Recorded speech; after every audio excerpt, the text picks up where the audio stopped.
Once upon a time, a girl named Cinderella lived with her stepmother and two stepsisters. Poor Cinderella had to work hard so the others could rest. It was she who had to wake up each morning when it was still dark and cold to start the fire. It was she who cooked the meals. It was she who kept the fire going. The poor girl could not stay clean from all the ashes and cinders by the fire. "What a mess!" her two stepsisters laughed, and that is why they called her Cinderella. One day, big news came to town. The king and queen were going to have a ball. It was time for the prince to find a bride. All of the young ladies in the land were invited to come. They were wild with joy. They would wear their most beautiful gown and fix their hair extra nice. Maybe the prince would like them. At Cinderella's house, she now had extra work to do. She had to make two brand new gowns for her stepsisters. "Faster!" shouted one stepsister. "You call that a dress?" screamed the other. "Oh dear," said Cinderella, "when can I—" The stepmother marched into the room. "When can you what?" "Well," said the girl, "when will I have time to make my own dress for the ball?" "You?" yelled the stepmother. "Who said you were going to the ball?" "What a laugh," said one stepsister. "Such a mess!" They pointed at Cinderella. All of them laughed. Cinderella said to herself, "Maybe they see a mess when they look at me, but if I could, I would go to the ball." Soon the time came for the stepmother and stepsisters to leave for the big party. Their fine carriage came to the door. The stepmother and stepsisters hopped inside, and they were off. "Goodbye," called Cinderella. "Have a good time." But her stepmother and stepsisters did not turn to see her. "Oh, me," said Cinderella sadly. The carriage rode down the street. She said aloud, "I wish I could go to the ball too." Then, poof!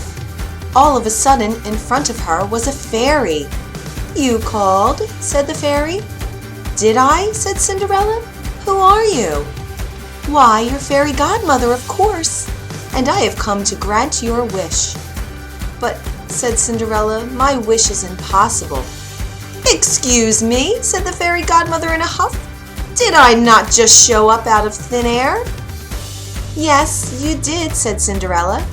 "Then let me be the one to say what is possible or not." "Well, then I will tell you," said Cinderella. "My stepsisters and stepmother just left for the ball. I wish I could go too." She looked down at her dirty clothes. "But look at me." "You do look a bit of a mess, child," said the fairy godmother. "Even if I had something nice to wear, I would have no way to get there," she said. "Dear me, all of that is possible," said the fairy godmother.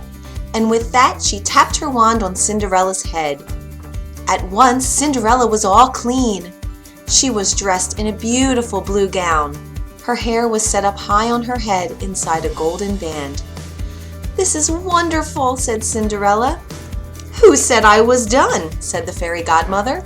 She tapped her wand again. At once, a beautiful carriage came to be, with a driver and 4 white horses. "Am I dreaming?" said Cinderella, looking around her.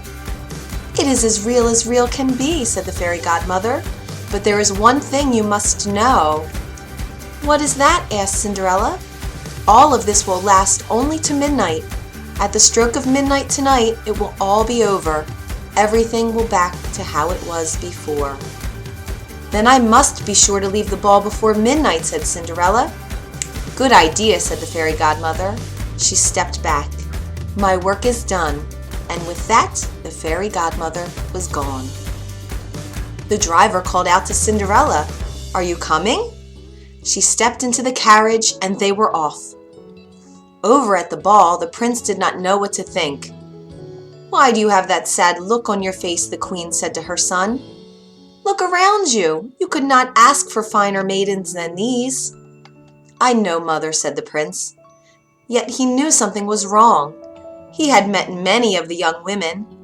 Yet after he had said hello, one by one, he could find nothing more to say. Someone pointed to the front door. "Look! Who is that?" All heads turned. Who was that lovely maiden stepping down the stairs? She held her head tall and looked as if she'd belonged, but no one knew her.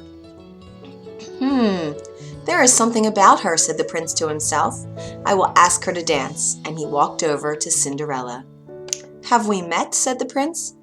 I am pleased to meet you now, said Cinderella with a bow. I feel as if I know you, said the prince, but of course that is impossible.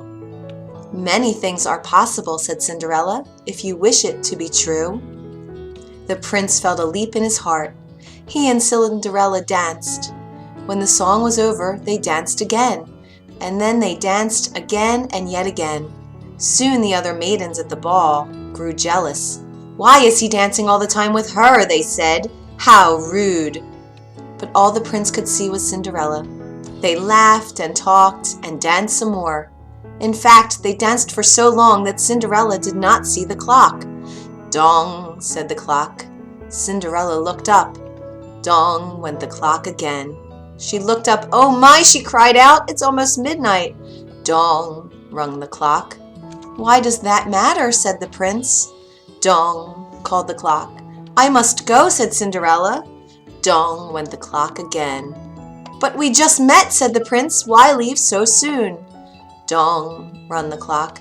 I must go now, said Cinderella, and she ran to the steps. Dong, said the clock again. I cannot hear you, said the prince. The clock is too loud. Dong, rung the clock. Goodbye, said Cinderella. Up the stairs she ran. Dong, went the clock. Please, stop for a moment, said the prince. Oh dear, she said as one glass slipper fell off her foot on the stair. But Cinderella kept running. Dong, said the clock. Please, wait a moment, said the prince. Dong, rung the clock. Goodbye! Cinderella turned one last time, and then she rushed out the door. Dong! The clock was quiet. It was midnight. Wait! Called the prince. He picked up her glass slipper and rushed out the door. He looked around, but could not see her blue dress anywhere. This is all I have left from her, he said, looking down at the glass slipper. He saw that it was made in a special way, to fit a foot like none other.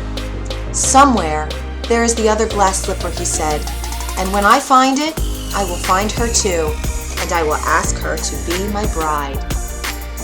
From hut to hut, from house to house went the prince. One young woman after another tried to fit her foot inside the glass slipper, but none could fit, and so the prince moved on. At last the prince came to Cinderella's house. He is coming, screamed one stepsister as she looked out the window. At the door, yelled the other stepsister. Quick, said the stepmother, get ready. One of you must be the one to fit your foot in that slipper, no matter what. The prince knocked. The stepmother flew open the door. Come in, she said. I have two lovely daughters for you to see. The first stepsister tried to place her foot in the glass slipper. She tried hard, but it just would not fit. Then the second stepsister tried to fit her foot inside. She tried and tried with all her might too, but no dice. Are there no other young women in this house? Said the prince. None, said the stepmother. Then I must go, said the prince. Maybe there is one more, said Cinderella, stepping into the room. I thought you said there were no other young women here, said the prince. None who matter, said the stepmother in a hiss. Come forward, said the prince. Cinderella stepped forward and sat before him. The prince got down on one knee and tried the glass slipper on her foot. It fit perfectly. Then, from her pocket, Cinderella took out something. It was the other glass slipper. I knew it, he cried. You are the one. What? Shouted one stepsister. Not her, yelled the other stepsister. This cannot be, screamed the stepmother. But it was too late. The prince knew that Cinderella was the one. He looked into her eyes. He did not see the cinders in her hair or the ashes on her face. I have found you, he said. And I have found you, said Cinderella. And so Cinderella and the prince were married, and they lived happily ever after. The end.